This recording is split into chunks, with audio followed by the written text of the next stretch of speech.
morning, people. Today I'm going to be making oxtail. I already seasoned everything. I put it together last night. It smells really good. Really good.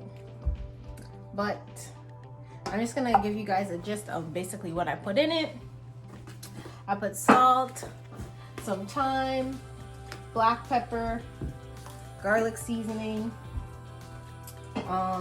This is actually not roasted garlic, this is cayenne pepper. But you know how we do. All-purpose seasoning, green onion, regular onion, and garlic. I put in it to season overnight, and a little bit of what's it called? Green seasoning. Okay, this is my second time making oxtail. I'm not a professional, but I seen the other day on the internet, it said, speak loud about something that's important to you. I love food. If you love food and you can't cook, there's probably something wrong with you. So you have to know how to cook something. I grew up in a Trinidadian and a Jamaican household, so I've seen my mom, my dad, my grandmother, my aunt all cook oxtail. Shout out to you, Auntie Pam, for helping me the last time when I made the oxtail. It taught me a lot. So let's get ready. I'm just gonna put this in the pot. It's been in here since probably 12 a.m. last night, so I'm pretty sure everything's marinated and it's all juicy. I just want to just take a closer look at this. Looks so good and it smells so good. Mom, does it smell good? Yes, lovely. She can smell it from here because oh yes, this is one more thing I have to say. It is important not to over season. Over season is just as bad as no seasoning at all, okay? Or just a little bit of seasoning. So depending on how much meat you have, kind of decipher, pinch here, pinch there. I don't do 1 tablespoon and 1 this.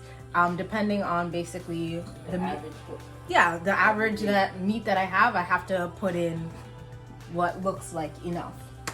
So anyways, I am going to get started with that and start cooking it in the pan because it is actually like 9:45 in the morning. You got to start oxtail early because it takes forever to cook. Okay, forever. Well, I will see you guys in a bit.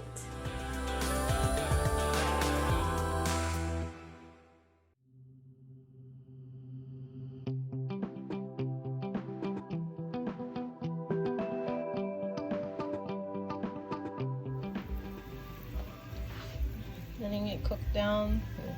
This is browning the browning down for the meat coloring with sugar, garlic, and some oil. As soon as it gets a little darker, we add the meat in, gives it some color. Another cool flavor. Balance off the salt and the seasoning salt and stuff you put in it too. But this is not sugar to make it sweet. This is sugar just for coloring. So once this gets dark, then we can put the meat in and you'll see how it gives it color. This is the original before there's browning in the bottle. Basically. Yeah. And we have browning in the bottle, but we have to be original today because my family's testing the color, so I'm not playing no games. Oh, and make sure your pot is clean because sparkling white. Okay, so put the meat in. Where is my glove? Oh, could you pass me my glove? This is hot, so make sure you're using a glove. The iron pot. But now we've browned basically the meat. I'm just letting it cook up for a little bit so you get that brown flavor and the brown color.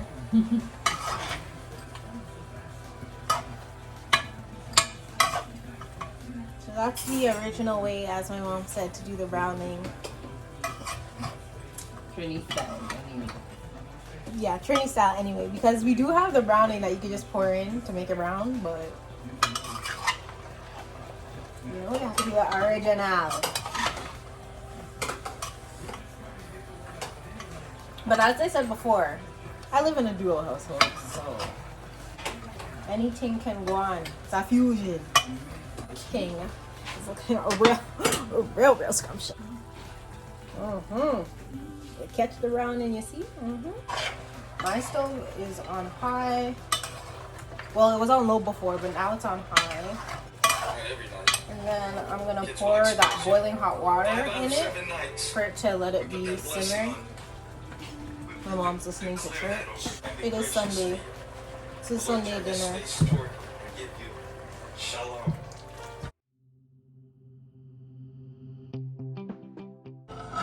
And let it boil down. Wow.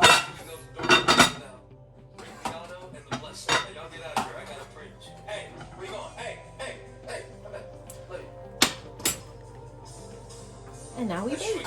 All right, people. So in the meantime, while you put your meat on, for later on when the meat is cooked down a bit, just start to cut up your vegetables. I like to put peppers. I'm not gonna put all these peppers, but I'm just showing you can do an array of peppers. Doesn't matter which color, whatever you like. And then some tomato,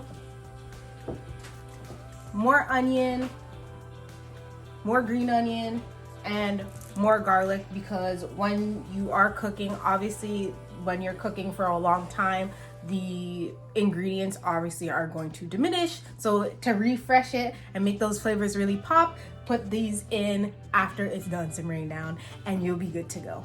Okay, we're trying to make 5-star oxtail, and my family is very dry and real about how things taste, so hopefully it's good. I know it should be good because I worked hard on this, okay?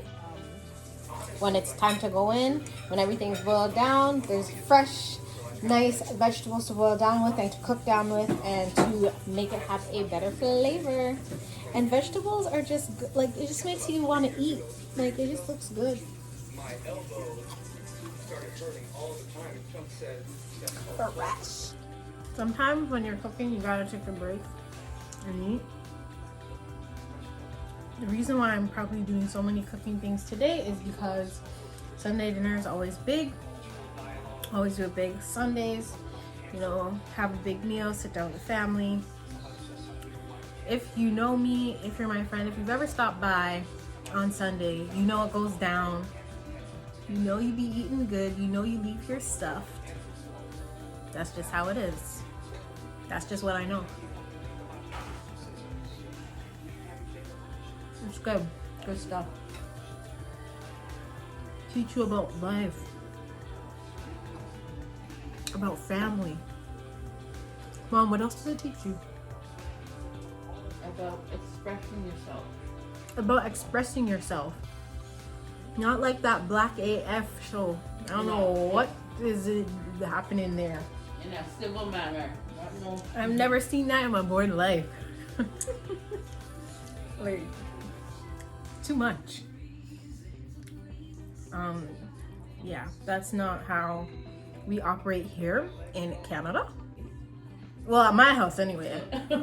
We don't operate that way. So everybody knows their lane. Yes. We don't be cussing up our parents and any of that stuff.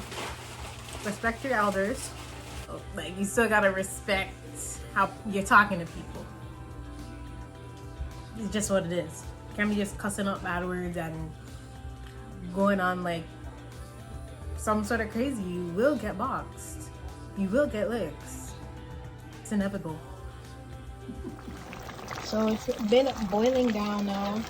I'm gonna add some more hot water for it to boil down some more because we kind of want it to fall off the bone. And then we're gonna put all that stuff that we cut up in the beginning into it for it to boil down one more time, and then it shall be ready. It's definitely soft now, so we're just gonna add all of the vegetables that we cut up from before.